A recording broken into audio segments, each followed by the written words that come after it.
जरा एक बार सोचकर देखिए कि अगर हमारी जिंदगी से डेली लाइफ और ऑफिशियल काम से कंप्यूटर हटा दिया जाए तो क्या होगा। आज बिना कंप्यूटर के एक कदम भी चलना मुश्किल है।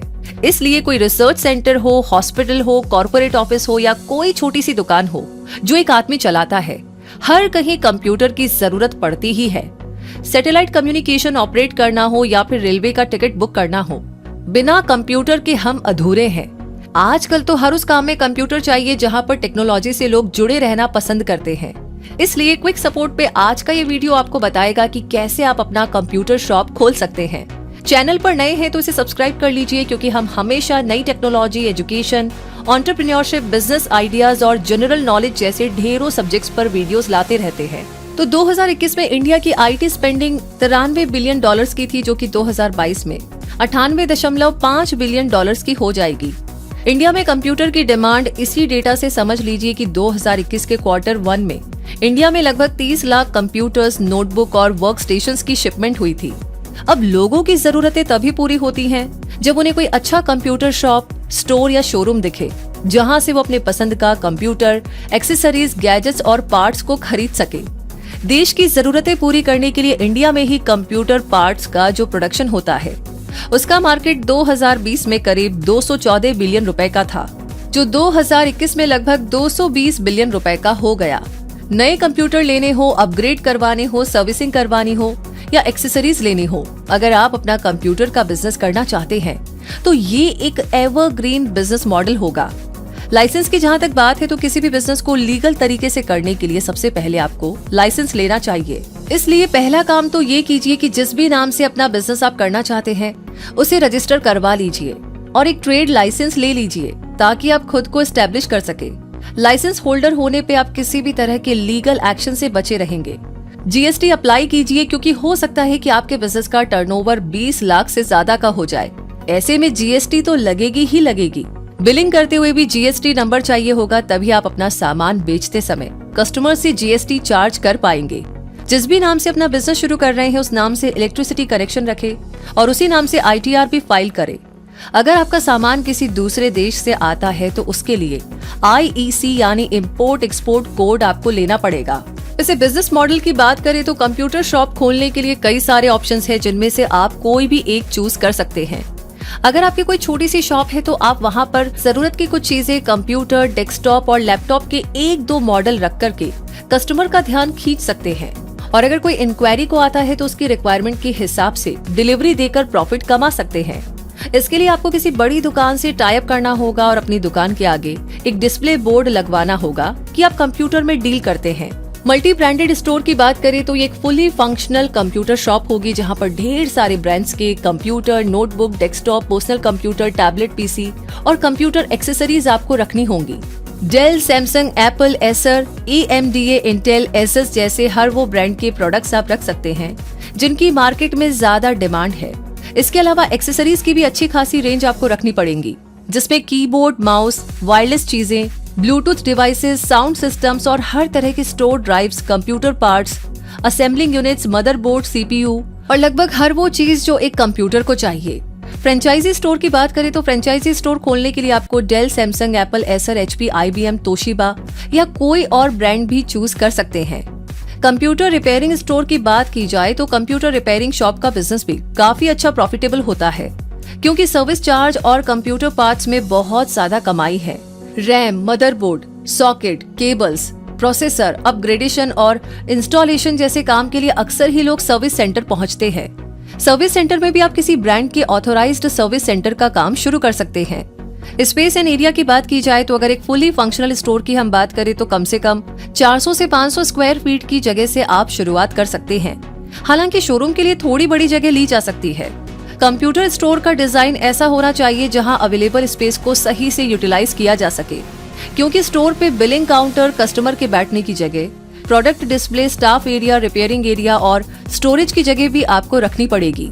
इसी के साथ शॉप बनवाते समय आपको डेकोरेशन पे भी ध्यान देना होगा। आपकी शॉप अच्छी दिखाई दे, कम स्पेस में ही सारी चीजें पूरी हो जाएं, लाइटनिंग और सिटिंग की अच्छी अरेंजमेंट हो और ओवरऑल लुक अच्छा हो। Fan, AC, wiring, switches, table, chair, sofa, glass door, billing counter, इन सब पे आपको ध्यान देना होगा।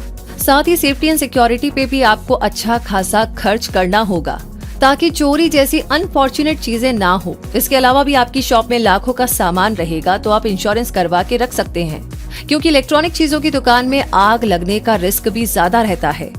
बिजनेस के आगे बढ़ने में लोकेशन का भी एक इम्पोर्टेंट फैक्टर है। अगर आप किसी छोटी जगह पे हैं तो वहाँ पर बड़ा शोरूम या शॉप को ज्यादा रिस्पॉन्स नहीं मिलेगा। वहाँ पर आपको जरूरत के हिसाब से पैसा इन्वेस्ट करना चाहिए। हाँ, अगर किसी बड़े शहर में है तो वहाँ आप बिजनेस का साइज बड़ा कर सकते हैं, पर उसके लिए भी लोकेशन सही होनी चाहिए।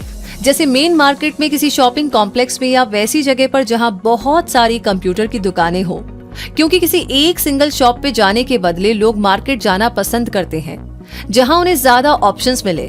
इन्वेस्टमेंट की बात की जाए तो एक कंप्यूटर शॉप खोलने के लिए कम से कम 10 लाख की इन्वेस्टमेंट तो आपको चाहिए ही, और ये स्मॉल स्केल बिजनेस होगा क्योंकि कंप्यूटर्स, लैपटॉप, नोटबुक्स और एक्सेसरीज महंगे आते हैं।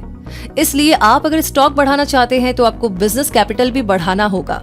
इसके अलावा शॉप की मेंटेनेंस, रेंट, इलेक्ट्रिसिटी, स्टाफ की सैलरी और बाकी सारे खर्चे भी जोड़ दिए जाए तो भी हर महीने आपका कम से कम लाख से 2 लाख तो जाएगा ही जाएगा। इसलिए आपको अपना बिजनेस एस्टेब्लिश होने तक एक बैकअप कैपिटल तो रखना ही पड़ेगा। लार्ज स्केल पे कंप्यूटर शॉप का बिजनेस 40 से 50 लाख तक पहुंच जाता है। अगर प्रॉफिट की बात की जाए तो computer, notebook, personal computer, work station पे लगभग 10% से 25% तक का मार्जिन बचता है। एक कंप्यूटर शॉप का सबसे ज्यादा फायदा सर्विस देकर होता है और कंप्यूटर पार्ट्स बेचकर। इसके अलावा भी computer accessories, spare parts, sound system, storage devices, monitor, sound card, software, antivirus cabinet जैसे ढेर सारे प्रोडक्ट रेंज है जिनसे आप अच्छा प्रॉफिट कमा सकते हैं।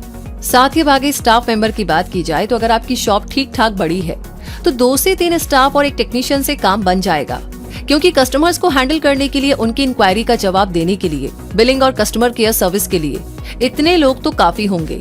साथ ही टेक्नीशियन भी चाहिए जो कंप्यूटर की असेंबलिंग, उनकी टेस्टिंग और लोगों की प्रॉब्लम को सॉल्व कर सके। आपके स्टाफ और आपकी कंप्यूटर नॉलेज बहुत अच्छी होनी चाहिए, तभी आप लोगों के सवालों का जवाब दे पाएंगे, क्योंकि कस्टमर आपकी बातों से और आपकी नॉलेज से जितना इम्प्रेस होगा उतना ही आपका बिजनेस ग्रो करेगा। और अब बात करते हैं होलसेल मार्केट की, यानी कि अब आपको अपनी शॉप में रखने के लिए चाहिए सामान, तो उसके लिए आपको अपने आसपास कोई ऐसा शहर ढूंढना पड़ेगा जो कंप्यूटर प्रोडक्ट्स का हब हो। ऐसा आपको अपने स्टेट कैपिटल में मिल सकता है, और अगर दिल्ली की बात करें तो राजधानी में नेहरू प्लेस कंप्यूटर हब माना जाता है। नेहरू प्लेस कमर्शियल, फाइनेंशियल और बिजनेस सेंटर है साउथ दिल्ली में, जो बड़े पैमाने पे information technology hub of south Asia कहलाता है। यहाँ पर आपको होलसेल डिस्ट्रीब्यूटर्स, रिटेलर्स और मेजर एक्सक्लूसिव शोरूम्स मिल जाएंगे, जहाँ से आप अपनी कंसाइनमेंट मंगवा सकते हैं। कहीं से भी ऑर्डर देने से पहले एक बार मार्केट को विजिट कर लीजिए, या फिर किसी कंप्यूटर शॉप से पता लगवाइए कि वो अपना सामान कहाँ से मंगवाते हैं। अब आगे डीलरशिप और फ्रेंचाइजी की बात करें तो अगर आप किसी भी कंप्यूटर ब्रांड की फ्रेंचाइजी लेना चाहते हैं तो आपको उनकी वेबसाइट विजिट करनी होगी। कई सारी कंपनीज अपनी वेबसाइट पर फ्रेंचाइजी या डीलरशिप देने के लिंक देती है, जिसपे क्लिक करके या एप्लीकेशन फॉर्म भर के आप आगे बढ़ सकते हैं। गूगल पे सर्च करने पे हमें HP और डेल के लिंक्स बड़ी आसानी से मिल गए। आप अपने इंटरेस्ट के हिसाब से किसी भी ब्रांड से जुड़ सकते हैं, पर बिना रिसर्च किए किसी ब्रांड से कोलैबोरेशन मत कीजिएगा। Brand value, market response, product का फीडबैक, परफॉर्मेंस सब कुछ जान लेने के बाद ही आगे बढ़े। एक बार आपने शुरुआत कर दी तो बिजनेस को किस किस तरीके से आगे बढ़ाया जा सकता है, इसकी जानकारी होती चली जाएगी।